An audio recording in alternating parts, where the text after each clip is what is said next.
ನಮಸ್ಕಾರ ಸ್ನೇಹಿತರೆ, ಬ್ರಾಯ್ಲರ್ ಕೋಳಿ ಸಾಕಾಣಿಕೆ ಮಾಹಿತಿ ವಿಡಿಯೋಗೆ ತಮಗೆಲ್ಲರಿಗೂ ಆತ್ಮೀಯ ಸ್ವಾಗತ. ಸ್ನೇಹಿತರೆ, ಮರಿಗಳು 0 ಡೇ ಕಂಪ್ಲೀಟ್ ಆಗಿ ಇವತ್ತು ಫಸ್ಟ್ ಡೇ. ಹಾಗೆ 0 ಡೇಯಲ್ಲಿ ಅವುಗಳಿಗೆ ಎಲೆಕ್ಟ್ರೋಲೈಟ್ ನೀರನ್ನು ಮಾತ್ರ ಒದಗಿಸಿರುವಂಥದ್ದು.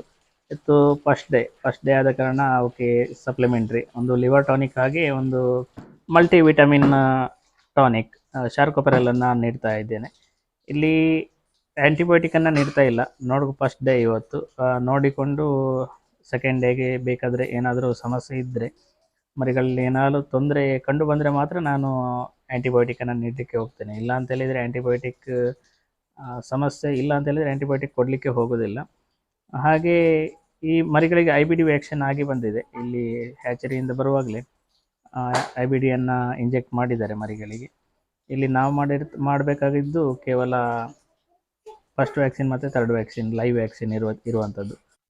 ಹಾಗೆ ನಿನ್ನೆ 0 ಡೇಯಲ್ಲಿ ಕೊಟ್ಟಿರ್ತಕ್ಕಂಥ ಎಲೆಕ್ಟ್ರೋಲೈಟ್ ನೀರನ್ನು ಎಷ್ಟು ಕುಡಿತೇವೆ, ಉಳಿದಿರುವ ನೀರನ್ನು ನಾವು ಹೊರಗಡೆ ಚೆಲ್ಲಿ ಈ ಲಿವರ್ ಟಾನಿಕ್ ಮತ್ತು ಹೆಪಟಕೇರ್ ಹಾಗೆ ಶಾರ್ಕೋಪೆರಲ್ ಇದನ್ನು ಮಿಕ್ಸ್ ಮಾಡಿರ್ತಕ್ಕಂಥ ನೀರನ್ನು 3 ಡೇಸ್ ಕೋರ್ಸ್ ಮಾಡ್ತೀನಿ. ಇದನ್ನು ಲಿವರ್ ಟಾನಿಕ್ ಕೊಟ್ಟರೆ ಒಳ್ಳೆಯದು. ಸ್ಟಾರ್ಟಿಂಗ್ ನಾನು ಎಲ್ಲ ಬ್ಯಾಚಲ್ಲಿ ಕೂಡ ಲಿವರ್ ಟಾನಿಕ್ ಅಂದು ನಾನು ಫಸ್ಟ್ ವೀಕಲ್ಲೇ ಮರಿಗಳಿಗೆ ಕೊಟ್ಬಿಡ್ತೀನಿ. ಮತ್ತು ನಾನು ಬ್ಯಾಚಲ್ಲಿ ಕೊಡುವುದು ತುಂಬ ವಿರಳನೇ ಅಂತ ಹೇಳ್ಬೋದು. ಲಿವರ್ ಟಾನಿಕ್ ಕೊಡಲಿಕ್ಕೆ ಹೋಗೋದಿಲ್ಲ. ಹಾಗೆ ಇದೊಂದು ಮಲ್ಟಿ ವಿಟಮಿನ್ ಶಾರ್ಕೋಪೆರಲ್ ಅಂತ.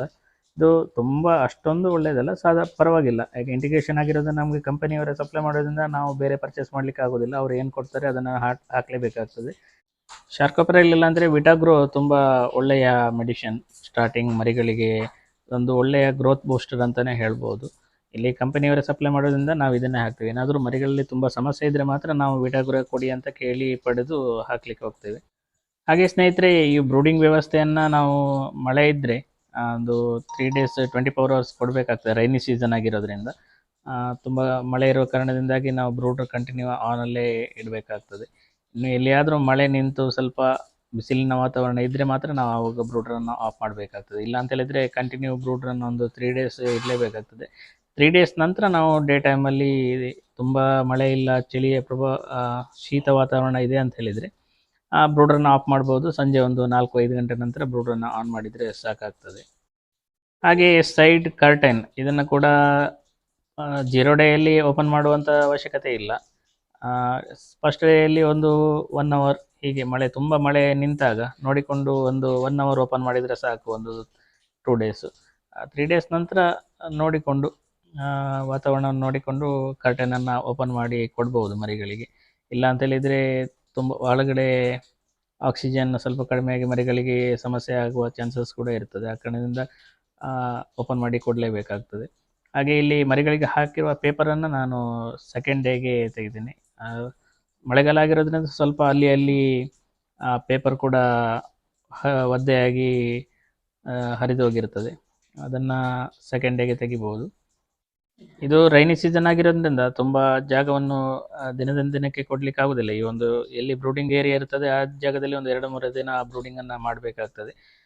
ತುಂಬ ಜಾಗವನ್ನು ನೀಡ್ತಾ ಹೋದರೆ ಡೇ ಬೈ ಡೇ ನಮಗೆ ಬ್ರೂಡಿಂಗನ್ನು ಪರ್ಫೆಕ್ಟಾಗಿ ಮಾಡಲಿಕ್ಕೆ ಕಷ್ಟ ಸಾಧ್ಯ.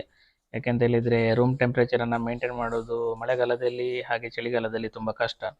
ಆ ಕಾರಣದಿಂದಾಗಿ ಆದಷ್ಟು ಕಡಿಮೆ ಜಾಗದಲ್ಲಿ ಬ್ರೂಡಿಂಗನ್ನು ಟೈಟಾಗಿ ಬ್ರೂಡಿಂಗ್ ಮಾಡಿಕೊಂಡ್ರೆ ಮರಿಗಳು ಸ್ವಲ್ಪ ಬ್ರೂಡಿಂಗ್ ಚೆನ್ನಾಗಿ ಆಗಿ ಮರಿಗಳು ಬೆಳವಣಿಗೆಗೆ ಸಹಾಯಕಾರಿಯಾಗ್ತದೆ. ಆ ಕಾರಣದಿಂದಾಗಿ ತುಂಬ ಜಾಗದಲ್ಲಿ ನಾವು ಬ್ರೂಡಿಂಗನ್ನು ಮಾಡಲಿಕ್ಕೆ ಹೋಗಬಾರ್ದು.